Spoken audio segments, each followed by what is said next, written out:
Digão, a lesão de Digão, parece que eu falei Flusão, seleção do Flusão, né? Mas Digão, lesão do Digão. E sobre Copa do Brasil também, não.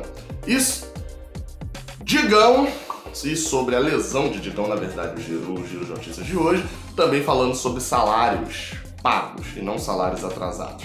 Mas tem um pouco dos dois. Vamos embora pra vinheta.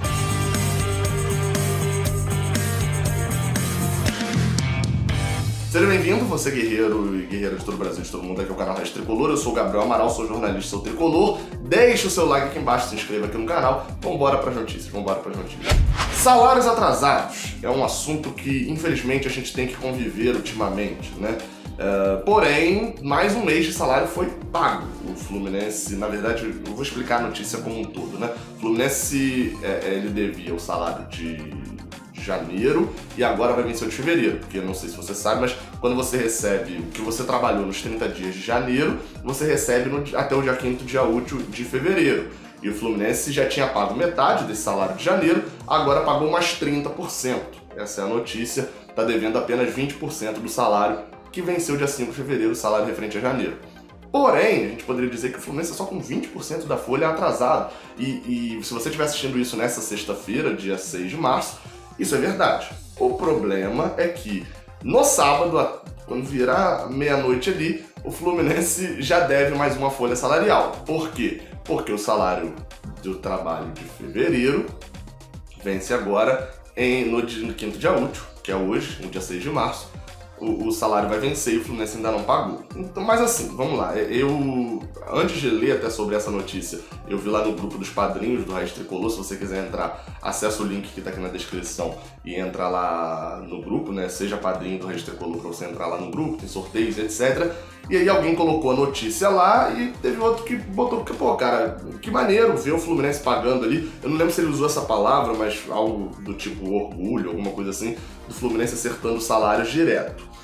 Aí teve outro que falou, pô, orgulho, cara, de pagar salário e tal, pô, que isso, não sei o que. E a justificativa, que é a mesma que eu trago pra cá, pra uma frase como essa, eu até concordo, que eu vi lá, né, eu só vi essa discussão depois que ela já tinha acontecido, essa conversa entre eles, e a justificativa cara, há um ano atrás, o Fluminense estava pagando salário um mês a cada 3 meses. Então agora, ver que todo mês tem salário pago, mesmo que ainda não tenha regularizado tudo, é um motivo de orgulho. Eu discordo na questão do orgulho. Para mim, pagar salário é obrigação.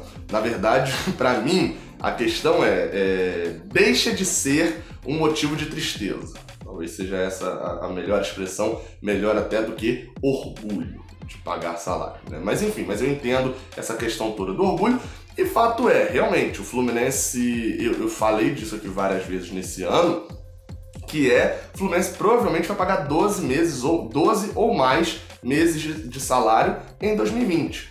O problema é que já veio com uma dívida de trás, então tá tentando regularizar. O Fluminense entrou esse ano devendo um mês de salário, mais alguma coisa de 13º, de férias, etc. Então tá tentando regularizar e neste momento, na virada do dia, terá uma folha atrasada mais 20%. Da folha lá de trás, mas os jogadores sabem que todo final de mês vai ter batido ali na conta deles pelo menos um salário deles completo. Isso, nesse início de ano, ficou mais complicado, porém mesmo assim a gente vê o Fluminense pagando os salários, lembrando, né, porque no ano passado houve uma alteração em como as cotas de TV são pagas, o Fluminense só recebe boa parte da cota dele mais pro final do ano, e no início do ano foi um pandemônio ali em relação a pagar salários, porque só tinha a cota de TV do Carioca, que você vai recebendo conforme você vai jogando, né? Você recebe meio que por jogo, e tinha a Copa do Brasil e a Sul-Americana, em que o Fluminense conseguia dinheiro, mas mesmo assim não pagava salários. Lembrando, né, a gente chegou em junho, tendo que quitar um mês de Pedro para não vencer 3 meses e ele poder sair de graça, com o elenco todo vencendo 3 meses. Então, uma situação totalmente crítica, que não é a que eu vislumbro nesse ano, mesmo com a eliminação da Sul-Americana. A gente já conseguiu, né, quase 4 milhões aí de reais em Copa do Brasil, projeta conseguir mais. Acredito eu que numa dessa, tendo ali, se mantendo na Copa do Brasil, mesmo com a eliminação da Sul-Americana, que a fins de março e de abril não importariam tanto financeiramente, já que a gente só voltaria a jogar pela Sul-Americana no meio pro final de maio, então o dinheiro não entraria agora. Mas de qualquer forma, chegando até junho na Copa do Brasil, pelo menos, eu acredito que com o dinheiro que vai entrando de cota, provavelmente a gente deve estar com os salários praticamente ou já equalizados, já totalmente quitados, na verdade. Porque hoje eu vejo que com o dinheiro que entra no Fluminense e com o dinheiro que precisa sair de salários, a gente tem condições de pagar um salário por mês. E são essas rendas extras, como por exemplo chegar em final de Carioca, que dá um dinheiro, até ser campeão Carioca também dá um dinheiro ali a mais, faria com que o Fluminense pudesse finalmente ter notícias do tipo salários estão em dia e deixar de ter notícias sobre salário, né? Porque se o salário tá em dia, você não vê ninguém comentando. O problema é quando o salário tá atrasado. Segundo assunto de hoje, eu vi no OneFootball, antes de mais nada, né? Eu recebi essa notificação do OneFootball. É importantíssimo você ter esse aplicativo por causa disso. Esse vídeo aqui é patrocinado por eles. Vê aqui no link, tá aqui na descrição pra você fazer o download.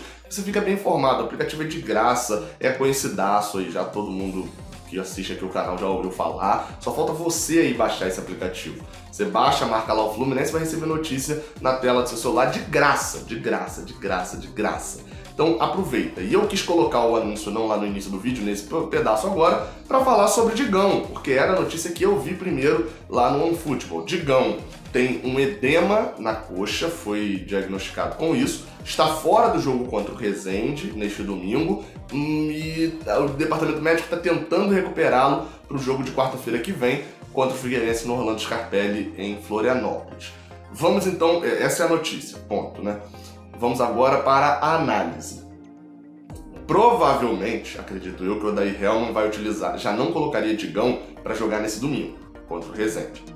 Eu acredito que ele seria um dos que serão poupados, afinal de contas, o jogo contra o Resende tem ali o seu nível de importância dentro do Carioca, que é, se o Fluminense ganhar todos os pequenos e empatar com o Vasco na Taça Rio agora, ganhar Resende, Volta Redonda e Macaé, e pelo menos empatar com o Vasco, é muito provável de que a gente fique na primeira posição do geral do Carioca, o que faz com que mesmo que o Flamengo ganhe o segundo turno, a gente vá para a final contra eles. Porque fazendo esses pontos, o Flamengo no máximo empataria em pontos e teria que tirar uma diferença de saldo que é muito grande, né? Então, com o Fluminense produzindo bem ofensivamente, dificilmente essa diferença seria tirada. Com isso, esse jogo do Resende tem só esse nível de importância. Agora, convenhamos, é fácil ganhar do Resende. O time reserva do Fluminense tem a obrigação de ganhar do Resende. E a gente vai domingo para esse jogo, o Odair Hellmann provavelmente vai mexer no time ali para dar uma rodada. E Matheus Ferraz, acredito eu, será o escolhido para substituir Digão, mesmo com a fala dele na coletiva de quarta-feira, falando que nesse momento ele prefere um de imposição física, um de mais qualidade, etc. Como ele já escolheu o Matheus Ferraz para entrar na quarta-feira, acho que ele vai fazer esse teste contra o Resende com ele e Nino na zaga. E como tem sido feita boa parte das mudanças de Odair Hellmann? Ele testa num jogo, se deu certo, mantém. Não importa como o anterior estava jogando. Quer ver um exemplo disso? O caso Yuri e Henrique.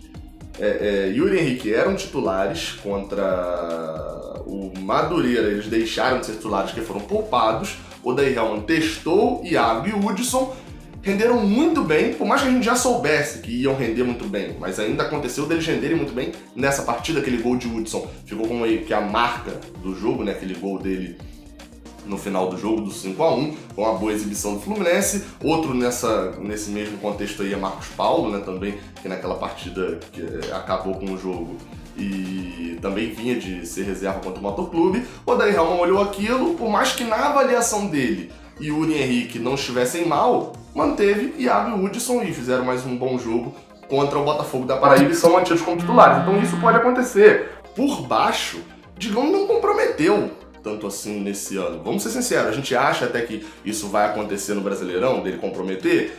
Pode-se dizer que sim, pegando o histórico dos últimos anos, né? De ter uma falha ou outra, mas convenhamos que, quanto os adversários até agora, não houve, oh meu Deus, essa necessidade de troca. Assim como eu sempre falo sobre Nenê também na minha análise, né? De que agora Nenê é titular mesmo, no Carioca ele tem que ser titular. Minha preocupação é só mais na frente. Agora, em relação a essa mudança, colocar Matheus Ferraz nesse jogo é torcer para que ele faça a melhor partida da história da carreira dele e que ele seja mantido como titular, porque o Odair tem feito isso. Resta saber se ele vai aplicar a mesma coisa com o Digão e vai mantê-lo, né, no time mesmo com o reserva entrando e comendo a bola, que não foi o que ele fez, repito, com o Marcos Paulo e o Iago e com o Hudson, no caso, saindo o Pacheco, Yuri e Henrique. Ou resta saber se ele vai exercer essa, entre aspas, meritocracia que ele tem aplicado no elenco, com que mesmo que um esteja bem, se o outro entrou e rendeu melhor, o outro fica. Então é isso, não se esquece do like aqui embaixo, de se inscrever aqui no canal e vou mandar um abraço. Eu não costumo fazer isso aqui, mas esse é especial. O Léo que trabalhou comigo lá na época que eu trabalhava no IBGE, um abraço para o filho dele, o Arthur Leon, que tá completando 1 ano. Hoje o Léo é fã do canal, já era, né, parceirada, e me mandou mensagem pedindo pra eu mandar esse abraço pro Arthur Leon. Um dia que ele entender alguma coisa, o Léo mostra pra ele esse vídeo aqui. Saudações tricolores, até a próxima, valeu!